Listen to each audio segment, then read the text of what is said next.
Բարև ձեզ հարգելի հայրենակիցներ, ես Մարատ Հակոբյանն եմ Կիևից։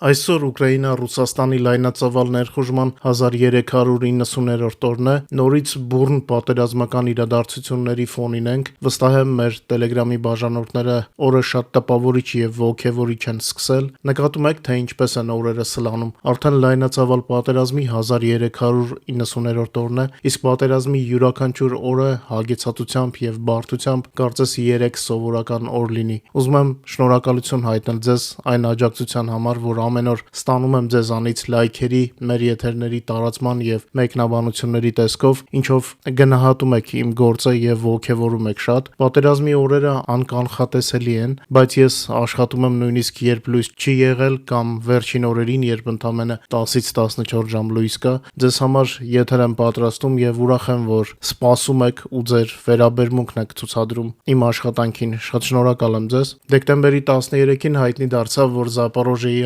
ատոմակայանը հերթական անգամ հայտնվել է բլեքաութի մեջ, սա արդեն 11-րդ բլեքաութն էր այդ ատոմակայանում եւ կայանի գեներատորի խողովակից շարունակ կրակի սյուն էր բարձրանում, ինչ կլինի վաղը կարելի է միայն ենթադրել, սա պատերազմի անկանխատեսելիությունն է։ Ինչ ունենք Կիրակի դեկտեմբերի 14-ի դրությամբ։ Ձմռան առաջին ամսվա գրեթե կեսն արդեն անցել է եւ ռուսները սկսել են ավելի ուժեղ զգալ Ուկրաինայի հարվածները իրենց վրա։ Անցած գիշերը դարձավ հերթական զանգվածային հարվածի գիշերը Պուտինյան Ռուսաստանի տարածաշրջաններին։ Բարի դրոնները հարվածել են Սմոլենսկից մինչև Կրասնոդարի երկրամաս, հարվածներ են ստացել նաեւ օկուպացված տարածքներում գտնվող ռուսական օբյեկտները։ Ուկրաինական զորքը հետ է վերադարձրել Պոկրովսկի մի մասը, իսկ Պուտինի բանակը օրական կորցնում էր 1000-ից ավել օկուպանտ վերջին մի քանի օրերին։ Դե կորուստների թվերի մասին գիտեինք գլխավոր շտաբի հաղորդակցություններից, իսկ Պոկրովսկի մի մասի ազատագրման մասին լուրի համար կարող ենք ուրախանալ, ոգևորիչ նորություններ կան նաև Կուպյանսկից, նախորդին ուկրաինական ուժերը Կուպյանսկում հարվածել են օկուպանտների Աքիլեսյան գարշապարին, այսպես ասած, ոչնչացնելով նրանց խողովակի հետ միասին։ Վերջերս խողովակներով տեղաշարժվելը ռուսական զորքի համար սովորական է դարձել, դե մերոնք էլ պայթեցնում են նրանց խողովակների հետ միասին։ Հայտնվել է Եվրամիության առաջին արձագանքը Ուկրաինայի հնարավոր անդամակցության վերաբերյալ մինչև 2027 թվականի հունվարի 1-ը, մինչ մենք մտածում ենք Եվրամիությանը միանալու մասին, Բալթյան երկրները քննարկում են Ռուսաստանի հետ սահմանին երկաթուղային գծերը ապամոնտաժելու մասին, Հորդայի ճանապարհը կտրելու համար։ Իդեպ, ագրեսոր երկրի տնտեսության խորը ճգնաժամի ֆոնին Ուկրաինայում արագացել է հնայի աճը, ինչը չի կարող չուրախացնել։ Մինչ մեր հաղորդման մյուս թեմաներին եւ առաջնագծի լուրերին անցնելը, խնդրում եմ օգտագործել YouTube-ի գործիքները մեր եթերի առաջ խաղացմանը խթանելու համար, խնդրում եմ լայքեք եւ եթե հնարավոր է կիսվեք մեր հեռարձակմամբ սոցիալական ցանցերում եւ քանի որ նոր տարվան մնացել է քիչ ժամանակ, կխնդրեմ ավելի ակտիվ բաժանորդագրվեք մեր այս ալիքին, փորձենք մինչեւ նոր տարի նոր ալիքի բաժանորդների թիվը անցկացնենք 20000-ից, անալիտիկա ալիքի բաժանորդները 63000-ից ավել են, բայց այս ալիքը Հակոբյան լայվ ալիքում, որտեղ իմ անձնական եթերներն են, կարծես դանդաղ է ավելանում բաժանորդների թիվը։ Միաժամանակ հիշեցնեմ նաև, որ օրը 24 ժամ կարող եք տեղեկանալ Ուկրաինայի եւ Ուկրաինայի շուրջնորությունների մասին մեր Telegram-յան ալիքից, QR կոդը ձեր էկրաններին է, բաժանորդագրվեք եւ վայելեք։ Telegram ալիքի հղումը կա նաև մեր բոլոր եթերների նկարագրության մեջ եւ մեկնաբանություններում ամրացված է ամենավերևում։ Մինչ Ռուսաստանում նորից նեղում են ադրբեջանցիներին, աշխարհը փորձում է հասկանալ, թե ինչպես կառուցի իր վերաբերմունքը այդ երկրի նկատմամբ։ Դա ինձ թվում է ազգային փոքրամասնություններին նեղելը գնալով շատանալու է Ռուսաստանում, կարևորը մեր հայ հայրենակիցները զգուշ լինեն։ Գերմանիան զորքեր է տեղակայում Լեհաստանի արևելյան սահմանում Բելարուսի եւ Ռուսաստանի հետ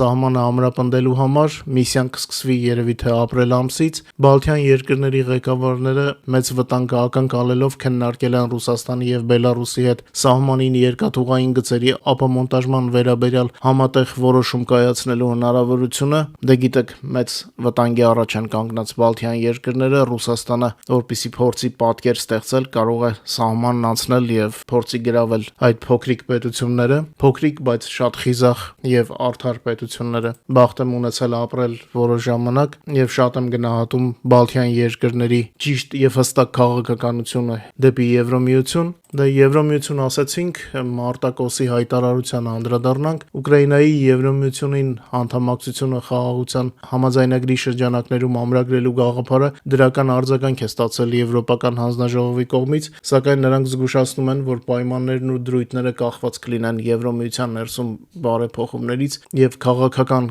կոնսենսուսից։ Եվրոմիության ընդլայնման հարցերով հանձնակատար Մարտակոսը դրականորեն է արձագանքել այն լուրերին, որ Ուկրաինայի համար խաղաղության ծրագրի նախագծում ներառված է կետ Կիևի Եվրոմիությանը 27 թվականի հունվարի 1-ին միանալու վերաբերյալ, սակայն նշել է, որ դեռևս սա առաջին նախագիծն է, կարելի ասել սևագիրն է։ Մարտակոսը կրկին նշել է, որ Ուկրաինայի Եվրոմիության անդամակցության հարցը մնում է բաց եւ ուղղակիորեն կախված է երկրի ներսում բարեփոխումների տեմպից եւ որակից։ Ավելին Եվրոմիության անդամ պետությունների դիրքորոշումը մնում է հիմնական գործոն, որոշ պահի մենք պետք է միաձայնություն գտնենք, հավելել է Կոսը։ Իդեպ Զելենսկին արդեն Գերմանիայում է, որտեղ կարևոր բանակցություններ են պատրաստվում եվրոպական գործընկերների եւ հնարավոր է Ամերիկայի ներկայացուցչի հետ։ Իդեպ Ամերիկայից ներկայացուցչի փոխման մասին մամուլի տեղեկատվության ֆոնին, ինչը երեք ներկայացրեցի եթերում, ըստ նոր տեղեկատվության հենց Ուիտկոֆն է հնարավոր է որ գա Գերմանիա, Թրամփի միտքը գնալովի գալովի է։ Տեսնենք ինչ կլինի, մեր Telegram-ում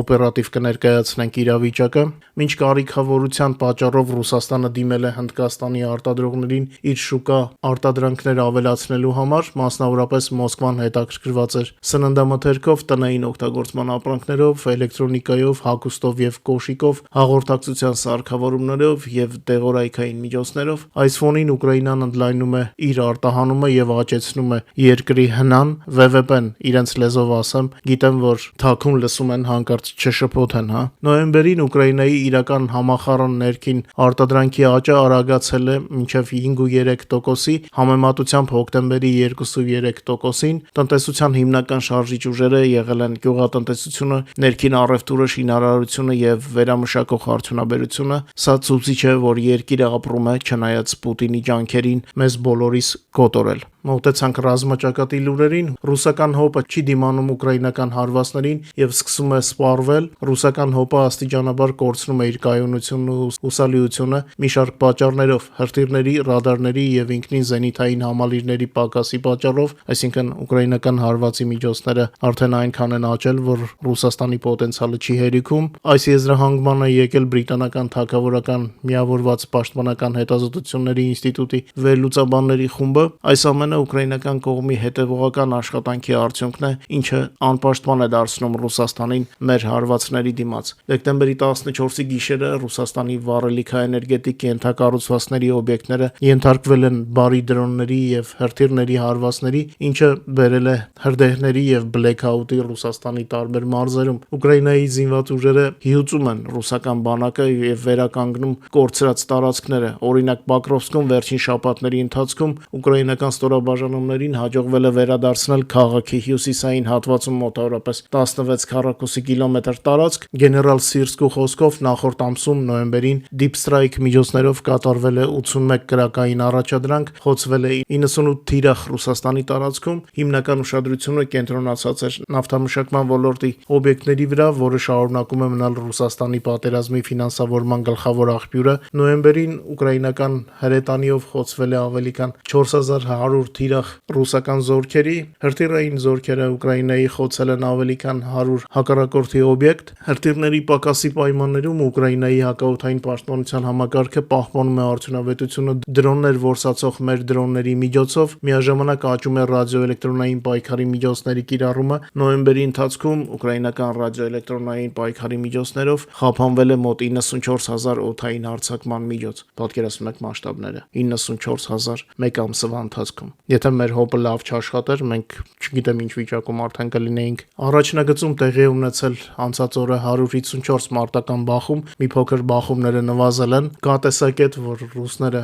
շատ են հյուծվել, նրանց վերջի հույսն էր Թրամփին ցույց տալ Պոկրովսկի եւ Կուպյանսկի գրավումը, ինչի գաղափարը տապալվեց ուկրաինական զորքերի շնորհիվ։ Պոկրովսկում եւ նրա շրջակայքում 3 գրանցվել է 44 մարտական բախում, Կոնստանտինովկայի ուղղությամբ 19 բախում է եղել, Լիմանի ուղղությամբ 12 մարտ է տեղի ունեցել, սրանք ամենաթեժ ուղղություններն էին անցած օրվա։ Ուկրաինական զորքերը ոչնչացրել են եւս 710 ռուս զինվորական եւ 552 միավոր տեխնիկա եւ զինամթերք, այդ թվում 1 տանկ, 7 զրահամեքենա, 9 հրետանային միջոց, 1 հոպկայան, 440 թշնամու օպերատիվ տակտիկական դրոն, 13 թևավոր հրթիռ եւ 81 ռուսական բանակի տրանսպորտային եւ հատուկ միջոց։ Ուկրաինայի գլխավոր շտաբի գնահատականով լայնամասշտաբ պատերազմի սկսվելուց ի վեր ռուսական զորքերի ընդհանուր կորուստները կազմել են արդեն 1,188,490 օկուպանտ, ռելիզը ձեր էկրաններին է։ Պոկրովսկում, ինչպես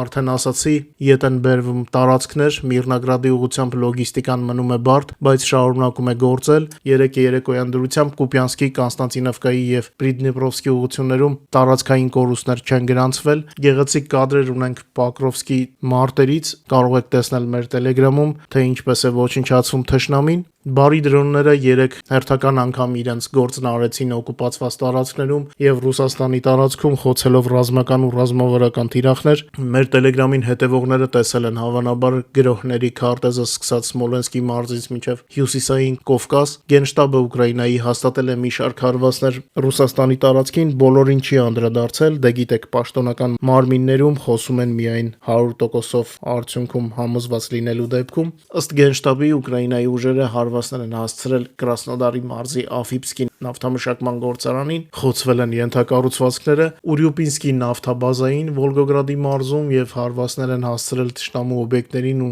թիրախներին Ուկրաինայի ժամանակավորապես օկուպացված տարածքներում։ Այս մասին տեղեկացրել է Ուկրաինայի զինված ուժերի գլխավոր շտաբը։ Հակառակորդի գրոհելու պոտենցիալը նվազեցնելու եւ ռուսական օկուպացիոն զորքերի ստորաբաժանումների լոգիստիկ ապահովումը ավելի բարդացնելու միջոցառումների շրջանակներում Ուկրաինայի ուժերի ստորաբաժանումները հարվածներ են հասցրել Աֆիպսկի նավթավերամշակման գործարանի ենթակառուցվածքներին, թիրախավորված գործարանի տարածքում գրանցվել են պայթյուններ եւ խոշոր հրդեհ։ Իսկ կադրերը արդեն մեր Telegram-ում տեսել եք։ Պատճառված վնասի չափը դեռ ճշգրտվում է։ Բացի այդ, պաշտպանական ուժերը հարվածներ են հասցրել Ուրյուպինսկի նավթաբազային Վոլգոգրադի մարզում, օբյեկտում գրանցվել են պայթյուններ եւ հրդեհ։ Նմանապես հարվածներ են հասցվել թշնամու օբյեկտներին եւ թիրախներին Ուկրաինայի ժամանակավորապես օկուպացված տարածքներում, այնտեղ նույնպես հոսանքազրկում կար, բլեքաութ եւ խոցված թիրախներ։ Այսպես Դոնեցկի մարզի ժամանակավորապես օկուպացված տարածքում Ուկրաինայի պաշտպանական ուժերը հարվածներ են հասցրել Վալնա 2 ռադիոէլեկտրոնային պայքարի կայանին, տարբեր ստորաբաժանումների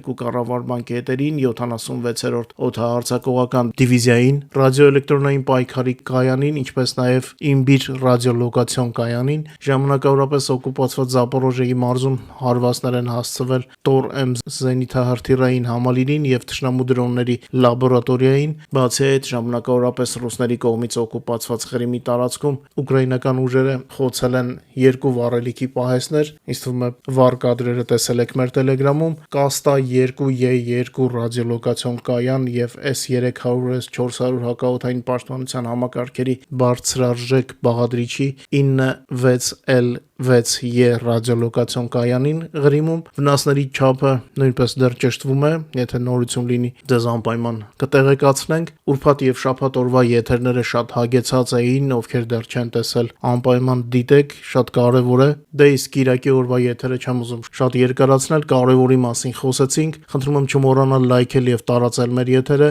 Ձեզ ամենալավն ու բարին, թող նոր աշխատանքային շաբաթվա ընթացքում ձեր բոլոր պլանները իրականանան, իսկ մենք կհանդիպենք հույս ունեմ արդեն վաղը, ել ավելի լավ լուրերով։ Բարով մնաք, մինչ նոր հանդիպում։